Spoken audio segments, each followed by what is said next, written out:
Hey, you ever wonder what happens when the last human on the moon doesn't just come back with rocks and a flag? Yeah, neither did anyone else.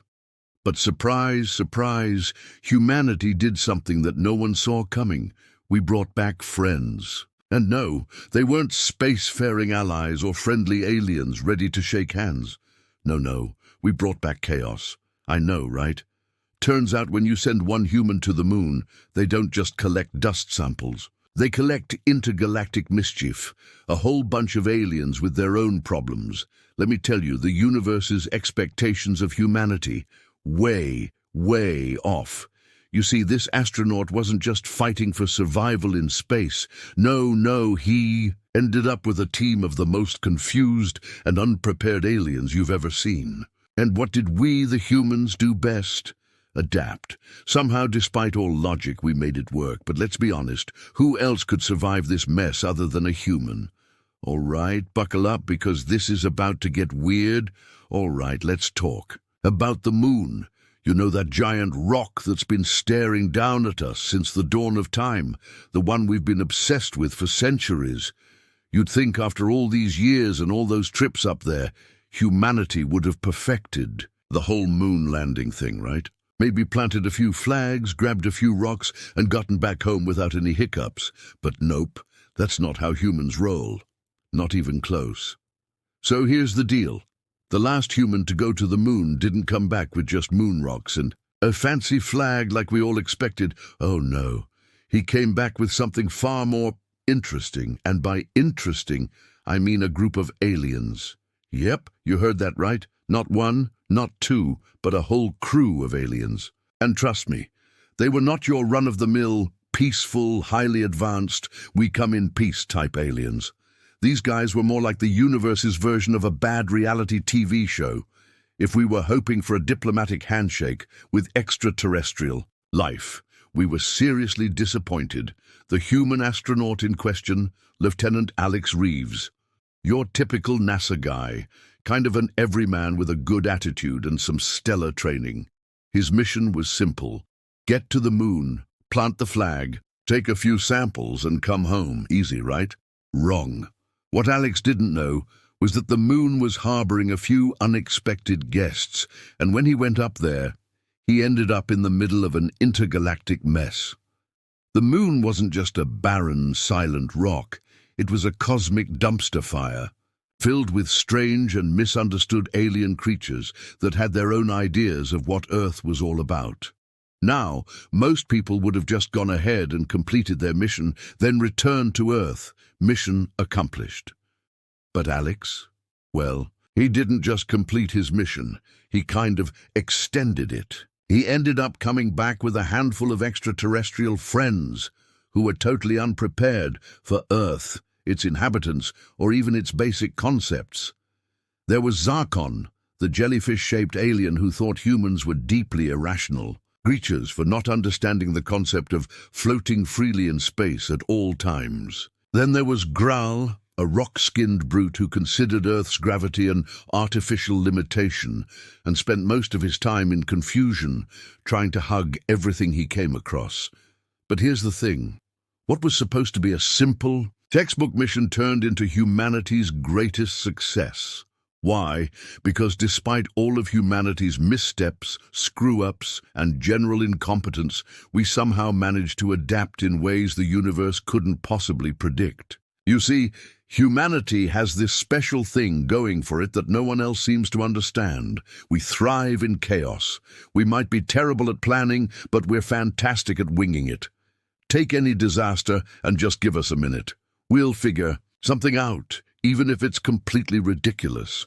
Now, the universe, on the other hand, had a very different view of humanity. It looked at us, tiny, soft, and a bit squishy, and thought, yeah, they'll mess it up. They're not a serious contender in the grand scheme of things. But here's where we surprised them. As much as we mess things up, we also somehow make things work. So when Alex found himself stuck with a bunch of confused, bumbling aliens who had absolutely no idea how to deal with Earth, he did what any true human would do. He fumbled his way through it. And in doing so, he ended up teaching these aliens, these cosmic intellectuals, that maybe, just maybe, the universe's assumptions about Earth weren't entirely correct. The aliens, who expected humans to be primitive, ended up finding that we had one very important thing they lacked: the ability to survive, even when we're totally out of our element. We might not have all the fancy tech or mind-blowing resources, but we've got resilience. And let's face it, that's what kept Alex and the whole human race alive when things got weird. But here's where it gets fun. These aliens, they didn't just come to Earth and take things in stride. Oh no, they were baffled. I mean, try explaining taxes to a rock monster or shopping malls to a jellyfish. Good luck with that. It was an intergalactic comedy of errors, and humanity, in all its chaotic, uncoordinated glory, somehow managed to make it work. Not with technology, not with brute force, but with a whole lot of improvisation. And in the end, we didn't just win the hearts of these aliens. We proved that humanity, though constantly underestimated, is the one species no one should ever count out. Let's take a step back and talk about how this whole moon mission went completely sideways. It wasn't supposed to be this way. When the mission was first planned, everything looked perfectly normal. Alex Reeves, the astronaut chosen for this grand lunar adventure, was going to be the star of the show. He was the guy who'd walk on the moon, collect some rocks, plant the flag, and then zoom back to Earth like a pro. Simple, right? A nice, straightforward mission. Except it wasn't. Now, you might be wondering why things don't ever seem to go as planned when humans get involved in space missions. I mean, we send robots to Mars, satellites to distant planets, and yet the human side of things always seems to get complicated. Well, the problem is that human beings were never really meant to be out there in the cold, hostile void of space. We're soft, we're squishy, and we don't exactly have the kind of natural resilience you need for surviving in places where there's no air, no food, and certainly no room for error. Take the moon landing, for example. A huge deal in human history, but here's the thing. The moon isn't exactly a friendly place. Sure, it looks beautiful from Earth, all shiny and bright, but up close, it's a whole other story. The moon is basically a big rock with no atmosphere, no water, and a whole lot of dangerous radiation. It's kind of like the universe's idea of an uncomfortable vacation spot. So yeah, when Alex Reeves stepped out of his shuttle and onto that dusty surface, he wasn't exactly vacationing in paradise. He was walking into an environment that was just waiting for him to make a mistake. But Alex, he was trained for this. He knew what he was doing, or at least that's what he thought. The mission was going smoothly at first. The landing was perfect, the flag was planted without a hitch, and everything seemed like it was going according to plan. But then, out of nowhere, things took a turn. It wasn't an equipment malfunction. It wasn't a failure of the landing gear. Nope, it was something no one had expected. Aliens. Turns out, Alex wasn't the only one on the moon. Beneath the surface, in the dark craters, there were signs of life. Not the kind of life we'd been searching for with all our telescopes and fancy instruments, but actual living beings. And these weren't just simple bacteria or tiny organisms. No, these were full-blown aliens, each more bizarre than the last. How did they get there? Well, that's where things get interesting. It turns out the moon wasn't just a lifeless rock. It had been used by alien civilizations as a sort of neutral zone, a place where different species could hang out, hide away, or even do business without getting caught up in the politics of the galaxy. These aliens had been there for millennia, completely unaware of human life, until Alex's ship made an uninvited landing. And boy, did that cause a stir. At first, Alex didn't know what to make of it. Imagine stepping onto a new planet, just trying to do your job, and suddenly the ground starts shaking and alien creatures start showing up. It was like the universe's worst surprise party, and Alex had no idea how to handle it. Naturally, being a good astronaut, Alex tried to communicate with them. Not exactly the best plan, the whole let's try to understand each other routine. Unfortunately, it didn't go as smoothly as he hoped. Most of the aliens had never seen humans before, and they thought Alex was some kind of intergalactic pest. Things escalated quickly. One alien species, a jellyfish-like creature that lived in the darker craters of the moon, tried to capture Alex, thinking he was some kind of strange Earth food. Another group of aliens, a race of rock-skinned brutes, believed that Alex's presence was some kind of divine omen, and they started worshipping him like he was some kind of moon god. To be clear, Alex did not feel godlike at all. In fact, he was completely confused and more than a little worried. He wasn't sure if he was about to become the next offering for an alien religious ceremony or be used as some kind of cosmic science experiment. It didn't help that Alex didn't speak their language, and well, most of the aliens didn't speak anything recognizable to human ears.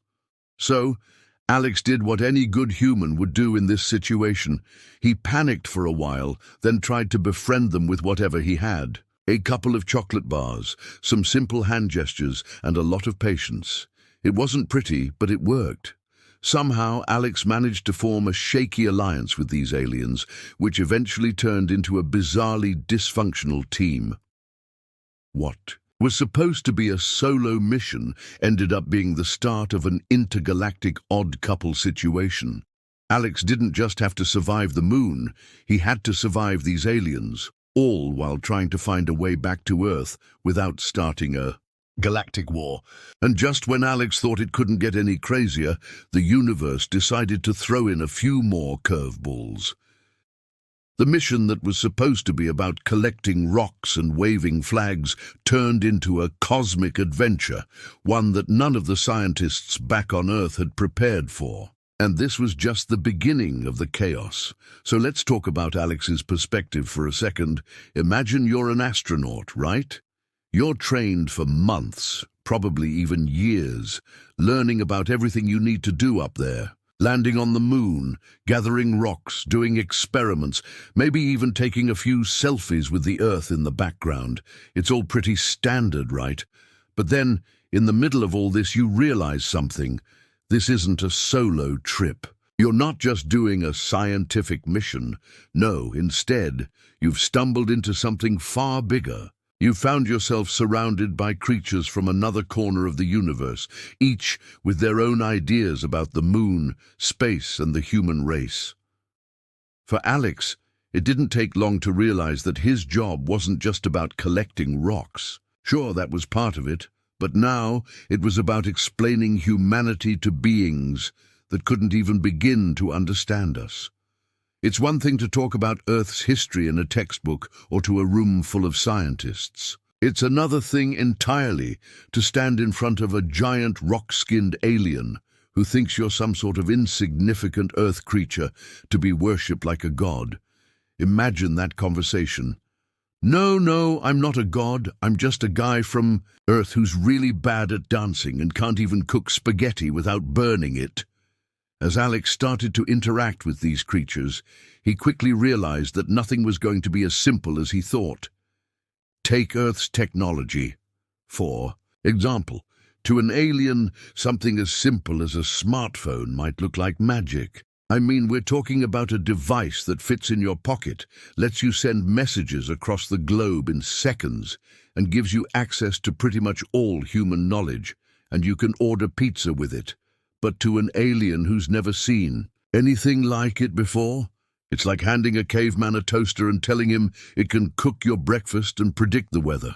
The alien would probably try to take it apart to figure out how it works, and by the time they're done, they'd have burned themselves and broken it beyond repair. And that's how Alex had to start thinking when it came to explaining Earth's weirdness. He had to put things in terms these aliens could relate to, which, to be honest, wasn't easy. Take the jellyfish-like alien, Zarkon. Zarkon had no idea what a car was. To him, the idea of getting into a box, starting it with a turn of a key, and then having it move on its own was insane. But Alex tried. He tried really hard to explain it, comparing it to Zarkon's own methods of traveling, slithering through vast gaseous clouds. Of course, Zarkon had zero interest in anything that involved wheels or engines, because, he didn't need those things. He floated through the air with nothing more than his thoughts. But hey, Alex couldn't exactly be a jerk about it, so he just nodded and moved on. Then there was the rock-skinned alien Graal. Graal thought food was something you simply absorbed by being near it. He'd look at Alex's sandwich, and without missing a beat, ask why Alex wasn't just feeling the nourishment in the air, like he did. It's the kind of conversation where you realize that some aliens might just be built different. But instead of getting frustrated, Alex had to break down the idea of eating into simpler terms. Okay, Graal, you know how your body absorbs energy from the sun by just standing there? Well, here on Earth, we need to chew on stuff like plants and animals to get energy. That made absolutely no sense to Graal, but at least Alex tried, and that's the thing about humanity. We're adaptable. In every crisis, no matter how bizarre or out of this world the situation is, humans find a way to explain things in a way that makes sense to us. Sure, we're not always the smartest or the most advanced, but we've got a knack for understanding things and making connections. If we don't understand something, we figure out a way to relate it to something else. We turn the unknown into something we can handle, even if it means using pop culture references or basic concepts that everyone can grasp. Imagine a car, Alex told Zarkon. It's kind of like a big rolling chair that goes super fast, but instead of your feet pushing it, we use an engine. Zarkon's response. So it's a floating chair with rocket wings. Close enough, and that's why Alex's victory was so important. It wasn't just about him surviving on the moon or dealing with a bunch of alien misunderstandings. It was about how he represented humanity's ability to bridge gaps, to connect with beings so vastly different from us and explain things in a way they could understand, even if it meant simplifying things down to the most ridiculous level. The thing about Earth's technology or its culture or its history is that when you break it down, we're not that different from the aliens Alex encountered. We're just trying to make sense of the world around us. We all have our own ways of living, our own ways of surviving. And if there's one thing humanity has mastered, it's the art of making those connections, even in the most unlikely places. So while Alex may have felt like the least likely hero in the universe, the truth was he had something that no alien could ever match. The human ability to adapt, communicate, and most importantly, survive. No matter how weird or foreign the world around us may seem. So you've got to understand, when these aliens first encountered Alex, they were baffled by everything. I mean, completely lost. They had no idea what to make of him, his actions, or even his existence. To them, Alex was like an awkward puzzle that no one had the patience to solve, and they weren't sure whether to try to understand him or just ignore him altogether. The problem was, Alex wasn't exactly sure how to explain Earth either. So it turned into this hilarious back and forth where nobody understood anybody. Classic human-alien miscommunication, right? Take Zarkon, the jellyfish-like creature who'd been living in one of the darker craters on the moon.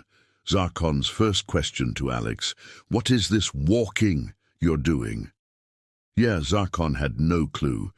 He was used to floating, just kind of drifting through space like it was his personal spa day. So when Alex started walking around, taking steps in his bulky spacesuit, Zarkon looked at him like he'd just sprouted an extra head. "Why do you move like that?" Zarkon asked, floating next to Alex in what was essentially a slow-motion glide. Alex, trying to explain walking to a creature that didn't even touch the ground, could only laugh and say, "Well, it's how we get around. It's, like moving your body in rhythm with the ground below you. You know, steps." Zarkon was completely unimpressed. "But why not just float?" he asked, as though Alex's idea of walking was the weirdest thing he'd ever heard. And at that moment, Alex realized, to aliens, everything about Earth was ridiculous. And then there was Graal, the rock-skinned brute. Graal was fascinated by human food, or rather, by Alex's eating habits. The first time Alex pulled out a snack, just a simple energy bar, Graal couldn't stop staring. "What is this thing?" he asked, poking the wrapper like it was some kind of alien artifact. When Alex opened it and took a bite, Graal recoiled. "Why do you consume something that's not alive?" he asked, genuinely horrified. Alex paused, trying to think of a simple explanation. "Well, we need food to live," he said slowly. "It gives us energy." Graal's eyes widened. "Why don't you just absorb the energy like we do?" he asked, motioning to his own rock body. Alex, trying to keep a straight face, responded, "We can't really do that. Our bodies work a little differently. You know, we chew food, swallow it, and, well, yeah, we kind of process it." Graal stared at him like he was speaking ancient human gibberish. To Graal, food wasn't something you ate. It was something you absorbed directly from the universe. Alex eventually gave up trying to explain it and just handed him another energy bar. "Try it. You might like it," he said, hoping this would stop the endless questions about food. Spoiler alert, Graal did not like it. He spent the next hour trying to meditate with the wrapper, convinced it held the secret of human life. Then there's the issue of human technology. Zarkon, who had no interest in physical objects, was absolutely fascinated by Alex's phone. When Alex showed him how it worked, tapping the screen and suddenly seeing pictures, messages and maps appear, Zarkon's reaction was, well, let's say, a little dramatic. "You have captured the entire universe inside this device?" he asked, hovering around the phone like it was the key to intergalactic survival. Alex nodded. "Kind of, yeah. It's a little like a pocket-sized computer." Zarkon's eyes bulged. "But how do you control it? Is it alive?" Alex laughed. "No, it's not alive. It's just a tool. We use it for communication and information." Zarkon, totally unimpressed, started floating in circles around Alex, muttering to himself, "Why use a tiny box for communication when you can float and just think to each other?" Alex had no comeback. The idea of just thinking to communicate seemed so alien that he couldn't even process it. The misunderstandings didn't stop there. Alex tried to explain things like social structures, the concept of family, or even basic human interactions. When Alex told Graal that humans form families to support each other, Graal was completely confused. "You form attachments to other creatures?" he asked. "But why not just live alone? Freedom is the highest form of existence." To Graal, the very idea of a family, of belonging to someone, was bizarre. Alex tried to explain, "Well, families are kind of like backup batteries for life. You know, people to rely on when things get tough." Graal stared at him, then said, "I don't need backup. I am unbreakable." Alex chuckled nervously. "Well, not everyone can be a rock buddy. But the best part? The aliens started picking up on some human customs, and of course they took everything way too literally. When Alex made a joke, Graal didn't understand it. "Is this an attack?" Graal asked, looking alarmed. Zarkon, ever the optimist, thought Alex was speaking in some high-level code to hide his true intentions. "Are you using humor to mislead us?" Zarkon demanded. To Alex's horror, the aliens became suspicious of him. "It's just a joke," he protested, but they weren't buying it. They thought Alex was part of a devious plot, and suddenly every small thing he did was under intense scrutiny. He ate a sandwich. "What does it mean?" they asked. He scratched his head. "Are you signaling something?" He pointed at the moon's surface. "Is this an attack gesture?" In short, these aliens were extremely literal.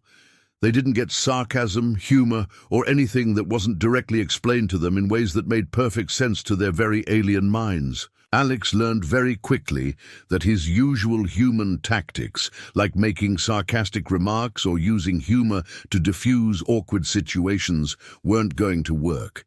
He had to be direct, which was not exactly his strong suit. The truth was, every time Alex tried to explain Earth things to the aliens, it felt like explaining the rules of football to a goldfish. It was just a lot of blank stares, misunderstandings, and plenty of awkward silences. But the more Alex worked with them, the more he realized one thing. As strange and frustrating as the whole situation was, this was a win. These aliens, who couldn't understand a thing about humanity, were starting to get it in their own strange way. It was only through these hilarious misunderstandings that Alex was able to find the small victories. And those small victories ended up meaning a lot more than any flag or rock ever could. So now that we've gotten a good look at how Alex found himself stuck on the moon with a bunch of clueless aliens, let's talk about those aliens. You know, the ones he brought back to Earth. When Alex first got back, everyone was expecting a big announcement about how humans had officially made contact with extraterrestrial life. What they didn't expect, however, was a bunch of aliens who seemed to have skipped their introduction to Earth classes. I mean, if you're going to make first contact, you'd think you'd be at least a little prepared for some basic stuff, like gravity, food, and the whole idea of personal space. But nope, these guys had no idea what they were doing. And trust me, they made their presence known in ways that no one could have possibly imagined. Let's start with Zarkon, the jellyfish-like alien. This guy was something else. He looked like someone had taken a jellyfish from Earth, added a couple of extra tentacles, and decided to make him float around the moon like he owned the place. Zarkon was what you'd call highly intellectual in his own way. He could float around and think about philosophical things all day, which, to be honest, was impressive. The problem, Zarkon had zero concept of the most basic Earth activities. Walking, for example, was beyond him. He just floated. No legs, no feet, no desire to even try walking like a human. Zarkon's idea of moving around was more like gliding on invisible air currents, and when Alex asked him to follow him to the shuttle, Zarkon responded with, "Why move when you can just think your way over?" Of course, Alex had to explain that walking was the Earth version of thinking about it, but with your legs, which of course made zero sense to Zarkon. Still, Zarkon decided to try walking, though calling it walking was a bit of a stretch. It was more like watching a noodle on roller skates. It was not graceful. Next we have Graal. This guy was huge. Graal was basically a walking mountain, made of rock, with a body that looked like it was built to withstand anything from a missile to a really bad Monday. At first, Alex was terrified of him, because, well, how do you even talk to something that looks like it could crush you with a single step? But Graal, he was surprisingly gentle. He didn't understand anything about Earth's customs. He thought chewing food was a waste of time, believed that gravity was a social construct, and couldn't wrap his head around the fact that humans needed to sleep. Instead of lying down, Graal just stood there, unmoving, for hours, which to Alex was extremely creepy. "Why do you rest like that?" Graal asked, watching Alex take a nap in a makeshift tent. "You're just laying there, not absorbing energy. What is the point of this?" Alex sighed. "I need to rest, Graal. We sleep to recharge, like a battery." Graal didn't get it, but he seemed to respect Alex's need to recharge, and after a long time of just standing still, he tried it. Graal lay down flat on the ground, but instead of resting, he just stared at the stars for hours. "I am not tired," he told Alex, "but I am enjoying this horizontal meditation." "Whatever works, buddy." Then we have Elga. Elga was another rock-skinned alien. But instead of being big and bulky like Grul, she was small, nimble, and always moving. If you ever saw a squirrel on too much coffee, that was Elga. She was always darting around, poking things and picking up whatever she could find. And oh boy, did she like to poke things. She would tap on Alex's spacesuit and say, "What is this made of? Why does it feel like a stiff pillow? Is this what humans wear when they are trying to look important?" Alex, frustrated after the 100th question about his suit, replied, "It's not a pillow, Elga. It's space gear. You wear it so you don't suffocate. And no, we don't wear it to look important. It's necessary." Elga was very confused by this, and then she decided she wanted to try the spacesuit on herself. Of course, it was way too big for her, and she ended up tripping over the legs, tumbling to the ground and looking like a walking, oversized balloon. "This is not comfortable," Elga announced, picking herself up with a disappointed look on her face. "You should really work on making these more flexible." Alex just stood there, speechless. And then there was Fuzz. Now Fuzz was the strangest of them all. He looked like a giant, glowing pile of fuzz, and when Alex first saw him, he thought he was staring at an overgrown cotton candy machine that had somehow come to life.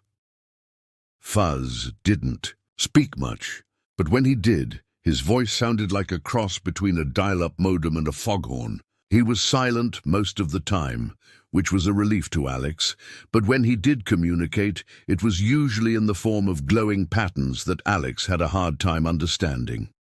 At first, Alex assumed Fuzz didn't want to interact much, but then, when Alex offered him some food, just a simple protein bar, Fuzz responded by rubbing the entire bar all over his body like it was some kind of weird alien massage. "Is this how you consume things?" Fuzz asked, perplexed.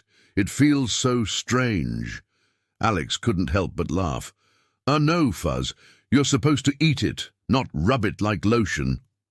Fuzz gave him a blank stare, still not getting it, but eventually accepted that rubbing food on himself wasn't the best way to consume it. The rest of the time, Fuzz just sort of sat in the corner, glowing in different colors, making the whole situation feel like a bizarre rave party that no one was really prepared for. The whole situation was completely out of control. But here's the thing. Despite all their quirks, these aliens were learning. Slowly but surely, they were starting to understand Earth's weird ways. Sure, they didn't get everything, but they tried. And in return, Alex started to learn from them too. What these aliens lacked in understanding, they made up for in persistence, and in their own weird ways. They adapted to the chaos of Earth just like Alex had. Together, they formed this strange, awkward team of misfits who somehow made it work. It wasn't pretty, and it wasn't easy, but hey, when you're stuck on the moon with a bunch of aliens who can't even comprehend the concept of food, you start learning how to make things work, even if it means teaching a glowing fuzzball how to eat a protein bar. By now, it's pretty clear that the aliens Alex brought back to Earth had no clue what was going on. I mean, these were creatures from totally different corners of the universe, and their understanding of basic Earth concepts was pretty much non-existent. To them, human life was like an alien sitcom, confusing, chaotic, and just plain bizarre. And of course, the more Alex tried to explain Earth's ways, the more absurd the questions got. But that's what made the whole situation so funny and so frustrating at the same time. Let's start with food. For a species that had been surviving on the moon for who knows how long, the concept of eating food was beyond some of these aliens. Take Zarkon, for example. Remember the jellyfish-like alien who just floated around, all day thinking deeply about the universe.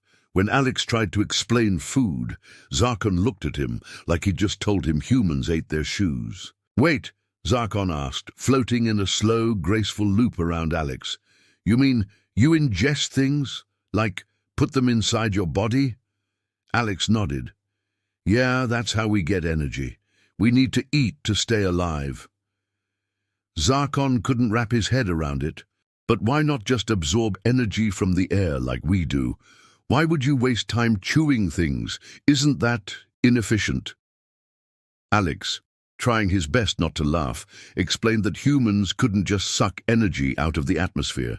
Well, we're not built like that. We need actual food, things we can chew and swallow, he said, showing Zarkon a sandwich. The jellyfish alien poked it, clearly unimpressed. This is what you live on. It looks like a mistake, he said. Alex rolled his eyes. You have no idea, he muttered, before trying to teach Zarkon how to eat. The result?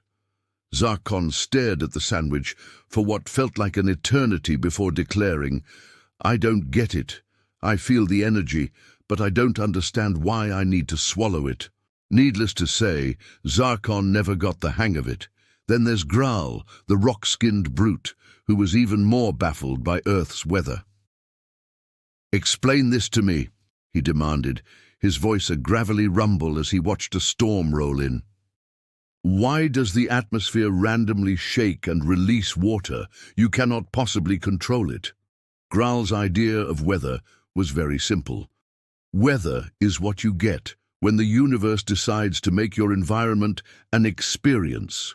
He could deal with extremes like freezing cold or scorching heat, but the concept of rain completely threw him off. You're telling me that the sky releases water just because it's angry? Graal asked, raising one of his many rock-hardened brows. Alex couldn't help but chuckle. No, it's not because the sky is angry. It's just part of the water cycle. Heat causes water to evaporate, and when the air gets full of water vapor, it condenses and falls back down as rain. It's all just part of nature's system. Graal stared at him blankly. So, it's not a mood swing from the sky? Alex laughed, but it was starting to dawn on him that these aliens had zero concept of something as simple as weather. No, it's not a mood swing, it's science. But Graal, still scratching his head, insisted that he could control the rain by just thinking about it. He tried for a solid hour to make it rain by standing outside and glaring at the sky, but to no avail. I feel it, he said. It's not working. Maybe I need to meditate on it first. As if that wasn't enough, these aliens had a lot to learn about how humans socialize too. You'd think the concept of interacting with others would be easy to explain, right? But apparently no one told Graal or Zarkon that humans actually care about social relationships. Take Elga, the tiny rock-skinned alien who was always bouncing around, asking questions and poking at everything. When Alex tried to explain the idea of family to her, her reaction was almost comical. You're telling me, Elga asked, with her head cocked to one side, that you choose to live with other people and even care about them. Why not just be free? Alex tried to explain that families are about supporting each other, especially when life gets tough. But Elga, who was always running around doing her own thing, just couldn't understand it. But why would you choose to be with someone who makes you feel burdened? She asked with genuine confusion. What do you get out of it? Alex, trying to stay calm, responded, It's not about burdening each other. It's about helping each other, sharing love and being there when things get hard. But to Elga that sounded like a trap. So, you live together because you need each other? She asked, as if Alex had just confessed to some kind of weakness. Yes, Alex said, exactly. Elga still looked puzzled. How? Unfree, she muttered under her breath. I prefer to just keep doing my own thing, she added, before darting off again, clearly uninterested in the concept of human connections. At this point, Alex realized that these aliens were struggling with every basic human idea. Whether it was food, weather, or family, nothing seemed to make sense. And every time Alex thought he'd explained something clearly, they just came up with even stranger questions. Take Fuzz, for instance. Fuzz was the glowing, fuzzy creature that Alex had almost forgotten about, but Fuzz had his own bizarre interpretations of what it meant to be alive. What is life? Fuzz asked one day, while glowing in different colors like a bizarre disco ball. You say I am alive, but how do I know? Alex was caught off guard. Well, if you can move, think, feel, and interact with the world around you, then yeah, you're alive. Fuzz glowed even brighter. So I'm alive because I glow? Alex paused. No, you're alive because you function. Glowing is just a side effect. Fuzz looked at him, utterly confused. But why glow then? Alex, utterly lost, gave up. Maybe because you're special, Fuzz, he said, patting the glowing alien on the head. You're alive, and that's enough. As all of this unfolded, Alex couldn't help but be amazed by how different the aliens' cultures were from Earth's. They didn't get anything, and yet, in their own way, they were trying to understand. It was frustrating, sure, but it also made Alex realize something. Despite all the confusion and absurdity, these aliens were genuinely trying to fit in with humanity's chaotic systems. And that, in its own weird way, was a kind of success. Maybe humanity wasn't so different from these aliens after all. We were all just trying to make sense of the world around us, one misunderstanding at a time. At this point, Alex had already realized that surviving on the moon with a bunch of aliens wasn't going to be as simple as following a mission checklist. He wasn't just dealing with a bunch of confused extraterrestrials. He was trying to make sense of Earth's chaotic systems and explain them to creatures who didn't even understand the basics of food or gravity. And while all of this had been incredibly frustrating, Alex started to see something interesting. His ability to adapt, to think on his feet, and to roll with the punches was actually his greatest strength. No matter how crazy or unexpected things got, Alex had a talent for finding a way out of each mess, even when he wasn't sure what was coming next. Take the time when the aliens decided they wanted to help Alex build a shelter. Now, you'd think that aliens with rock-hard skin and floating abilities would be an asset in this situation, right? Wrong. It turns out Graal, the giant rock-skinned alien, had a very unique idea of construction. He insisted that the shelter needed to be made out of nothing but rocks and more rocks. Rocks are the strongest material, he argued. No human shelter can withstand the cosmic forces like this will. Alex, trying to keep his cool, explained that while rocks were strong, they weren't exactly great for keeping out the cold or the moon dust. We need insulation, Graal, Alex said, rubbing his forehead. Not just giant slabs of stone. But Graal wasn't hearing it. He spent hours hauling massive rocks around, thinking he was building the greatest shelter ever, while Alex was left to wonder if he was about to be buried alive in a pile of very heavy rocks.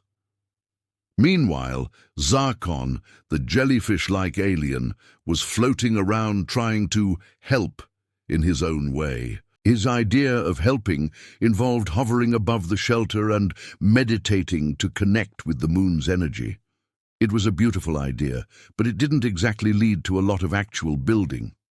Every now and then, he'd give a serene, deep sigh and then offer philosophical advice. You see, Zarkon said, the moon is not a place, it is a state of mind. Alex, who was standing on a pile of rocks and about to lose his mind, gave Zarkon a look. That's great, Zarkon, but how about helping me figure out how to keep the dust out of my eyes instead of making everything sound like a deep thought? Zarkon just nodded solemnly, clearly proud of his cosmic insight. Ah yes, but the dust is simply an illusion. The mind itself is the only real obstacle.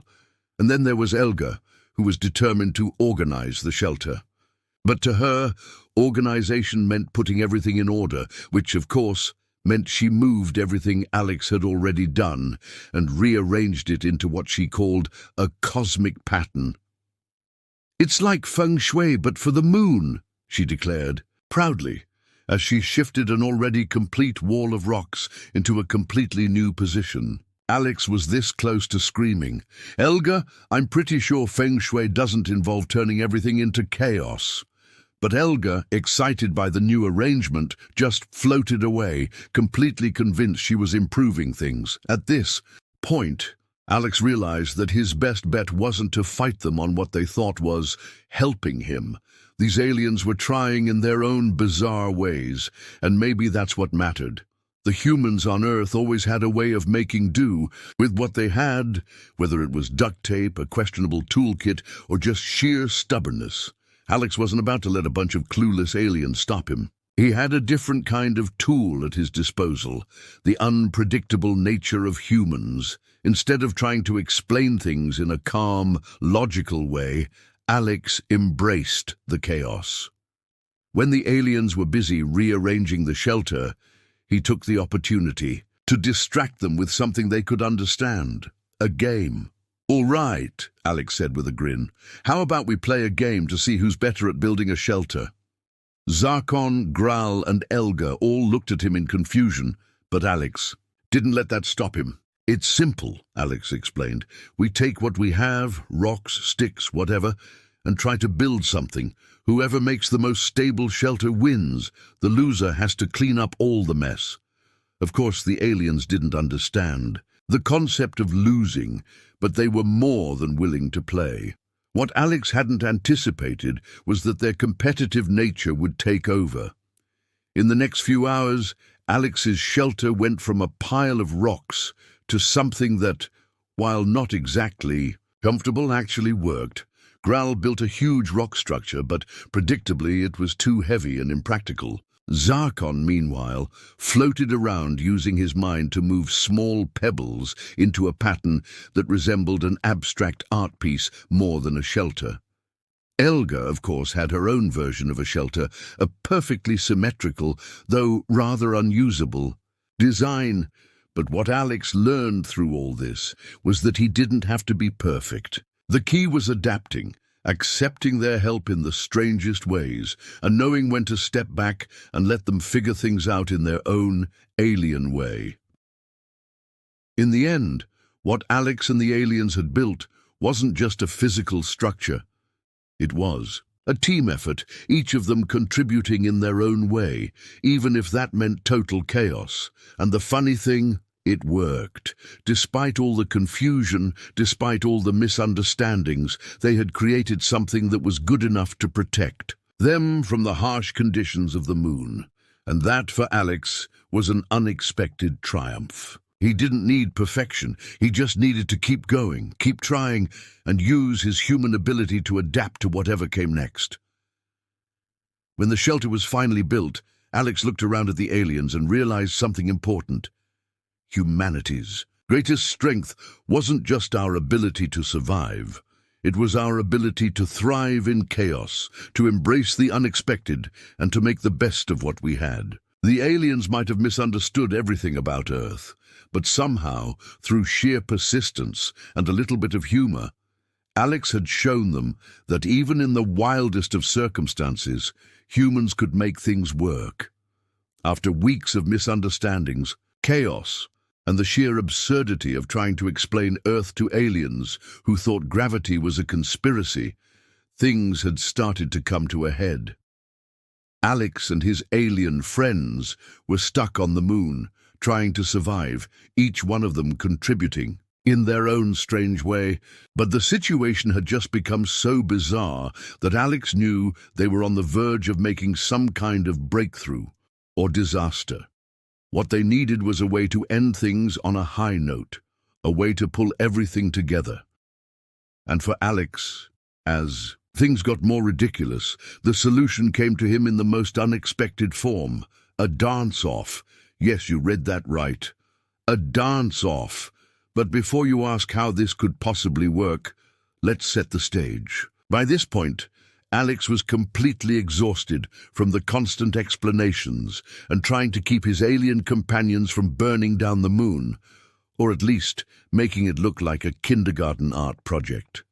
But as absurd as it sounded, Alex had come to realize something crucial. Humans might not have the most advanced technology, but we have something else that the aliens didn't have: a sense of chaos, a sense of rhythm, and a deep love of making everything a competition, no matter how useless it might seem. It all started when the aliens, having failed miserably at understanding the most basic concept of communication through talking, decided to settle their differences in the most alien way possible. After spending an entire day arguing over how to build a more permanent shelter, Graal, the rock-skinned giant, had had enough. "We should prove our strength," he said, cracking his knuckles. "No more talking, we must show our dominance." Zarkon, the jellyfish-like alien, floated in mid-air, intrigued by Graal's proposal. "Prove your strength? How?" he asked.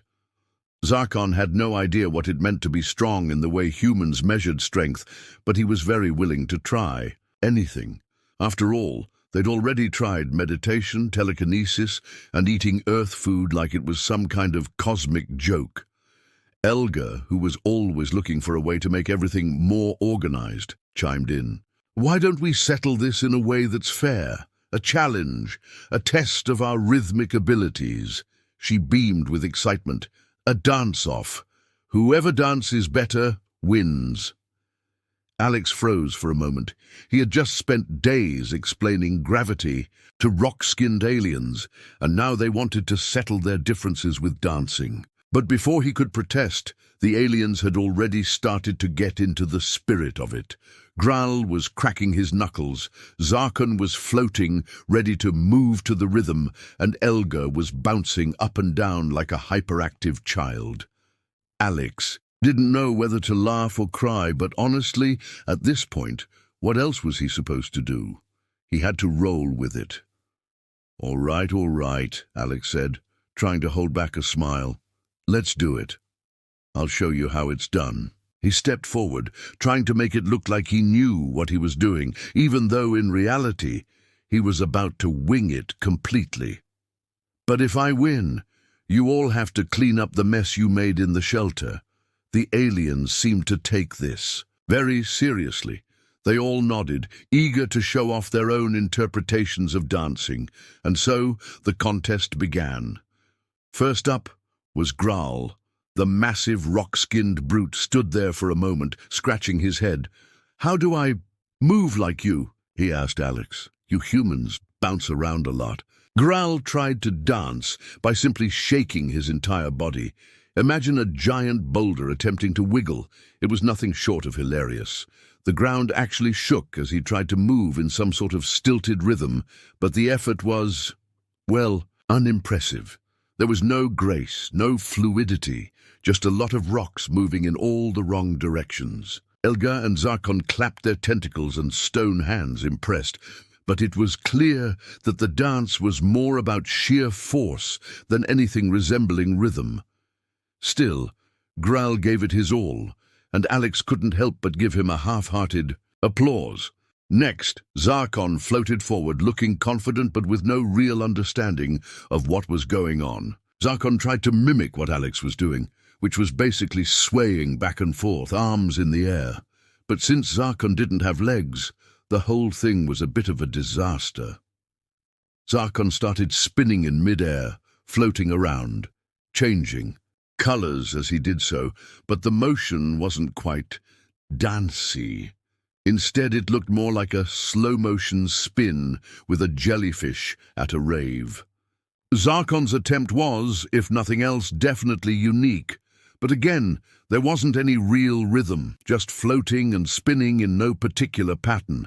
And then Elga stepped up. Elga was small, but she was full of energy.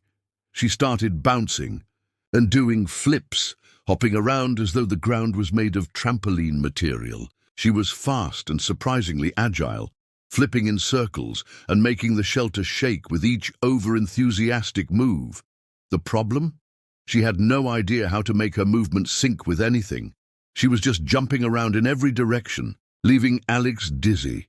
Still, it was the most animated performance of them all, and Alex had to admit there was something kind of impressive about the amount of energy Elga put into her movements. Finally, it was Alex's turn. At this point, he wasn't even sure if he was dancing anymore. He just started moving, whatever felt right. He waved his arms, did a couple of half-hearted spins, and basically just went with it. But to his surprise, as soon as he let loose and just embraced the chaos of it all, it clicked. He was dancing in a way that was completely ridiculous, but it made sense. Alex was laughing so hard that he almost tripped on his own feet. But somehow, despite everything, he was better at this ridiculous dance-off than anyone expected. When the music, well, imaginary music, because let's face it, no one had a speaker, stopped, everyone was breathing hard and laughing. Graal was panting, Zarkon was swirling around, and Elga was still bouncing up and down like a hyperactive kid. They looked at Alex, and for the first time in ages they actually seemed impressed. "You humans," Zarkon said, floating up to Alex, "are strange, but I can see you have the ability to adapt in ways we do not. Your movements were not the strongest, but they were the most surprising." Elga nodded vigorously. "Yes, you used chaos. It's an art form." And in that moment, Alex realized something important. While the aliens didn't get most of Earth's customs, they had learned something valuable about humanity. It wasn't about being perfect or following the rules. It was about surviving, adapting, and thriving in chaos, even when things didn't go according to plan. Alex had won, not because he was the best dancer, he clearly wasn't, but because he embraced the unpredictability of life. And in the end, that was the human way. So, after all the chaos, misunderstandings, and complete absurdity, humanity somehow pulled it off. Alex didn't just survive on the moon with a bunch of clueless aliens. He thrived. He managed to teach these bizarre creatures about Earth's ways, even if it meant explaining things like food, gravity, and the concept of family in the most ridiculous ways possible. And let's not forget the dance-off that sealed the deal. Who would have thought that a random, completely chaotic dance battle would be the thing to bring this whole mess together? But that's just the human way, isn't it? When things seem impossible and nothing goes as planned, we somehow figure it out anyway, even if it's through a ridiculous last-minute victory. The whole mission, well, let's be honest, was one big series of mistakes, misunderstandings, and awkward moments. But instead of letting that break him, Alex used it to his advantage. Humans aren't the most powerful beings in the universe. We don't have the most advanced technology or the smartest species on the block. What we do have is resilience. We might not always get things right, but we know how to adapt and keep going, no matter how crazy the situation gets. And that's what makes us truly dangerous, in a weird, unpredictable way. The aliens, despite all their advanced tech and knowledge, couldn't understand that about us. But Alex? Well, he showed them. Through sheer determination, wit, and a bit of improvisation, humanity proved that we could survive anything, even a bunch of clueless aliens on the moon. And let's not forget how this whole thing started. Alex wasn't some grand hero or a perfect specimen of human brilliance. He was just a regular guy, thrown into a completely weird situation. But that's the thing about humans. We're great at figuring things out when we absolutely have to. We don't need perfect plans. We don't need everything to go right. We just need to keep moving, even when everything is falling apart around us. And in the end, that's what made the mission a success.